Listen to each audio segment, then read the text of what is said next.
How many discounts does USAA Auto Insurance offer? Too many to say here. Multi-vehicle discount, safe driver discount, new vehicle discount, storage discount, legacy. How many discounts will you stack up? Visit USAA.com/auto discounts. Restrictions apply. At Capella University, you can learn at your own pace with our FlexPath learning format. Take 1 or 2 courses at a time and complete as many as you can in a 12-week billing session. With FlexPath, you can finish the bachelor's degree you started in 19 months and under $19,000. A different future is closer than you think with Capella University. Learn more at capella.edu.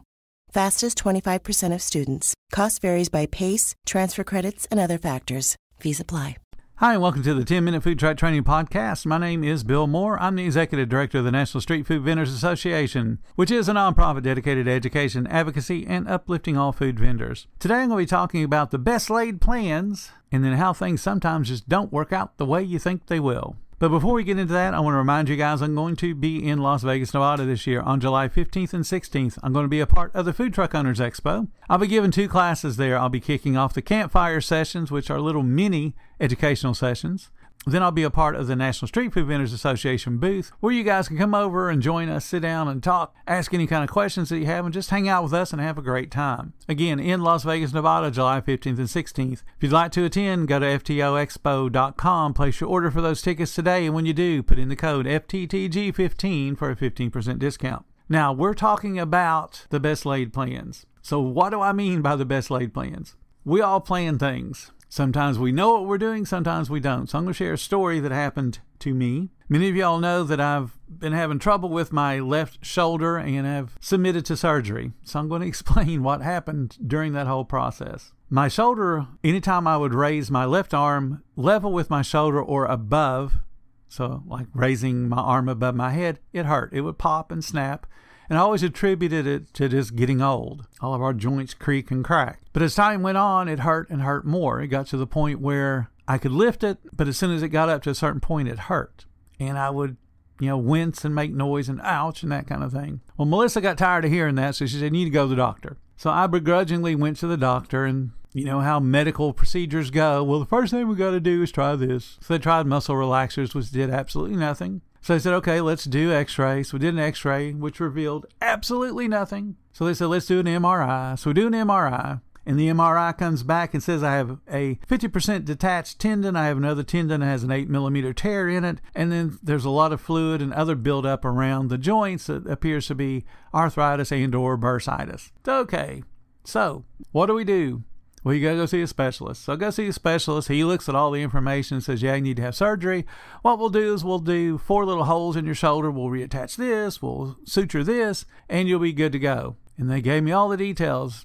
Day after you have surgery, you're going to start physical therapy. And I'm like, oh, well, that's pretty quick. Sounds good to me. So I'm thinking, a few days or a few weeks of physical therapy, and I'll be good to go. Well, nope, that's not how it works. So in my mind, what the plan was and what the plan ended up being are 2 different things. So I go to the surgery. Melissa drives me, takes me to surgery, and the little surgery center is set up like an assembly line. Go in, check in, we take you to a room, big area where there's like 7, 8, 10 beds. Everybody's got a doctor coming to them saying, we're going to be doing this, this, and this to you. And when my doctor shows up, he says, okay, here's what's going to happen. Anesthesiologist is going to come in, going to put you to sleep. They go through all that procedure.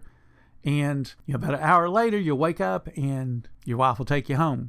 Everything will be nice and easy on you. Okay, awesome. Now, you got to remember, I'm 66 years, or will soon be 66 years old in August of this year. So if you do go to the Las Vegas, Nevada Food Truck Owners Expo, wish me happy birthday. But in any case, I've never had surgery. I've had cataract surgery, but that's a whole different thing. Cataract surgery, they just numb your eyes and you're awake. They give you some drugs to calm you down so you don't panic when they're messing around with your eyes, but you're awake. You can see exactly what they're doing. But guess what? I was put to sleep. Never been put to sleep. 66 years old. So this was all a new experience to me. So have the surgery. They get me woke up, and I was a little bit comical, like they always show the people that are waking up from their different anesthesia that they've had. Melissa said I was quite hilarious. I kept asking the nurse the same question over and over. And I'm thinking, well, it's probably because I coach so many people, and sometimes you just had to ask people the same question over and over to get the right answer. But in any case, she thought it was rather funny. She takes me home, asks me how I'm doing. Doing fine. Don't hurt because I'm still under the drugs. Go to the physical therapy the next day, and that's when I realized how much they had done. The physical therapist said that they found a lot more scar tissue than they expected, as in a lot more, which meant that the surgery wasn't as smooth as they thought it would be. They thought it would be, let's just go pull this tendon back where it belongs, stick a pin in the bone, clean out this fluid that's all built up everywhere. They found a bone spur they had to trim off, and they also had to suture what they thought was a tendon, but it wasn't torn. It had big scar tissue on it, and the MRI read the scar tissue as a tear, so they didn't have to repair something. Now, it sounds like, okay, easy enough. Well, it wasn't. The amount of scar tissue required then to manipulate my arm, and that's the gentle way of saying that they stick all these different probes in there and have to break up the scar tissue, and the way that they break up the scar tissue is to move your arm very violently around. So as I'm driving home with Melissa after the surgery, I'm going, man, my arm is really tired in weird places, and my ribs on the opposite side hurt.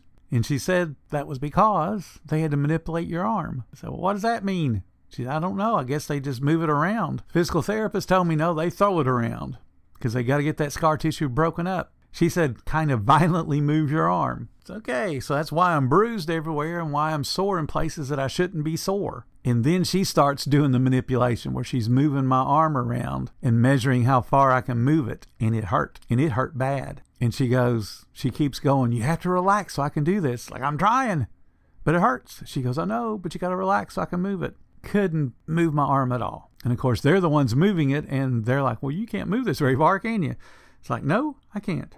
So the plan was for me to have physical therapy 3 times a week, and it would be for a minimum of 6 weeks, which leads right up to the Las Vegas, Nevada Expo. Okay, perfect. As soon as I get done with physical therapy, I'll be on a plane, go to Las Vegas. It'll be awesome. Sounds good. I go back for my physical therapy the next week because my surgery's on Thursday and went to the physical therapist on Friday. We start on Monday having the physical therapy. So I go in and she said, I just got off the phone with your doctor.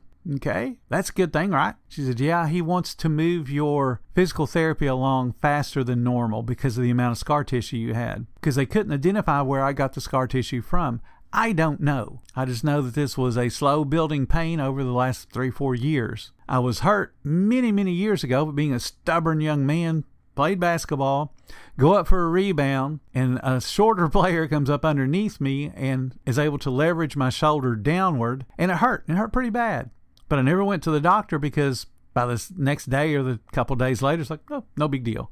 I sprained my ankle so many times playing basketball that I know what it feels like and how long it takes to heal. So when my shoulder stopped hurting after a couple of days, like, okay, no big deal. That could have been the injury.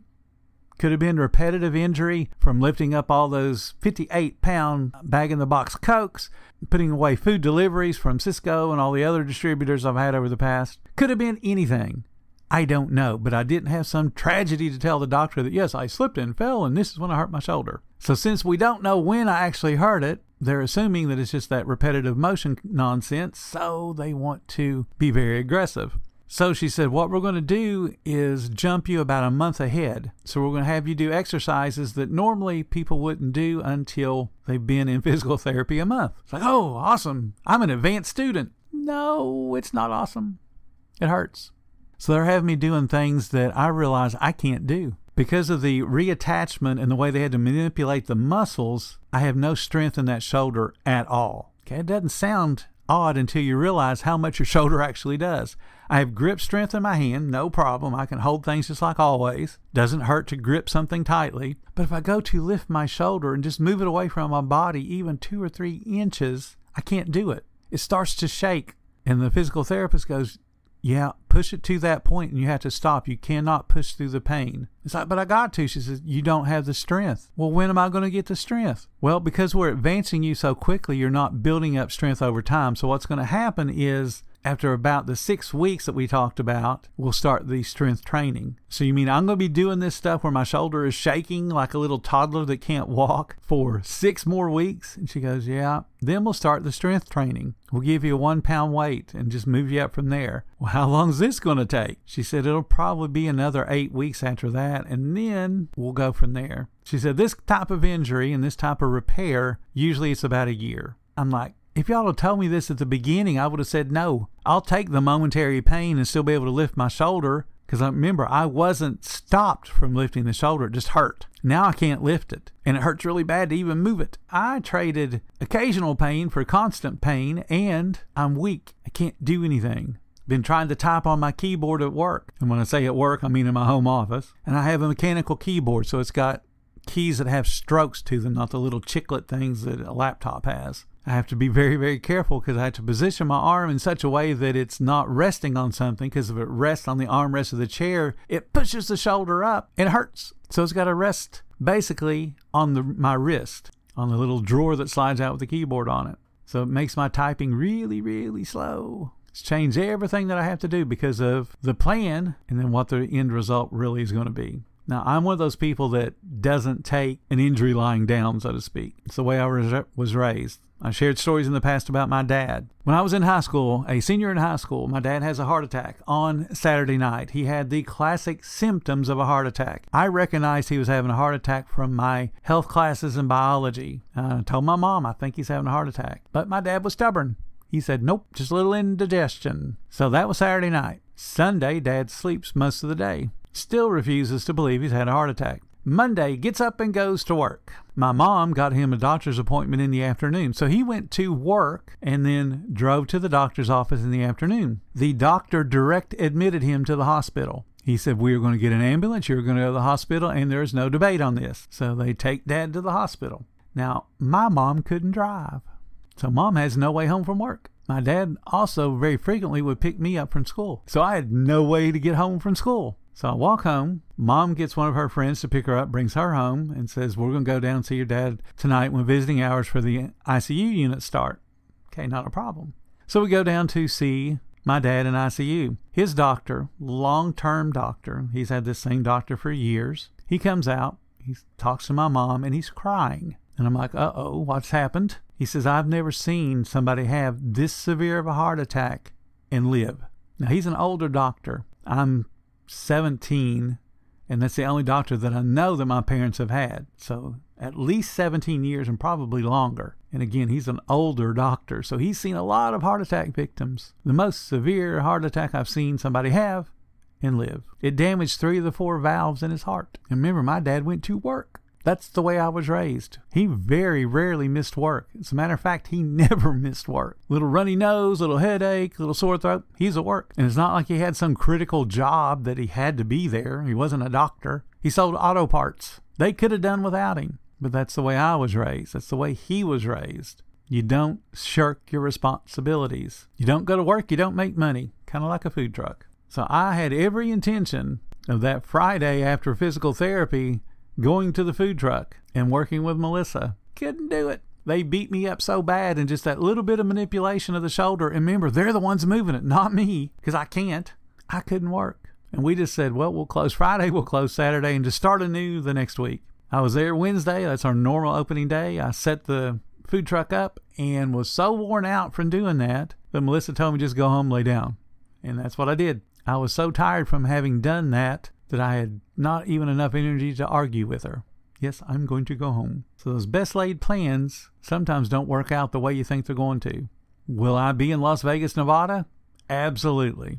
I am not going to miss that. Will I be able to do anything? Probably not. Which means I have to depend upon other people to set up our booth. It means I have to depend on other people probably to help me get around from one place to another, because I have to carry my laptop and carry all the other stuff. And again, I have zero strength. They won't even start my strength training on that site until after I get back from Las Vegas. So now I've got to worry about going through the airports and how am I going to carry my luggage, because I hate checking in bags. I don't trust people at the airports to take care of my stuff. So I carry everything on. I won't be able to carry 2 bags. So I'm going to carry all of my electronics and travel as lightly as I possibly can, get it all into a single bag. And remember, I won't be able to lift it up to the overhead. So I'll have to store it underneath. But I'm not using any of that as an excuse. And you shouldn't either. Things don't always go the way we plan, but resilient people get out and make it happen. So it'll be interesting to see what I'm able to do come December when we do the Food Truck Owners Expo in New Jersey. And I hope to see you guys at one of them. Come up and shake my hand, because my right hand's still good. You can shake my hand all you want. Just don't pat me on the left side. Thank you guys so much for listening to the 10-Minute Food Truck Training Podcast. If you're finding everything helpful that we do, please consider subscribing. If you love what we do, show some support. There's a link in the description to make that happen. Until next time, you guys have a profitable day.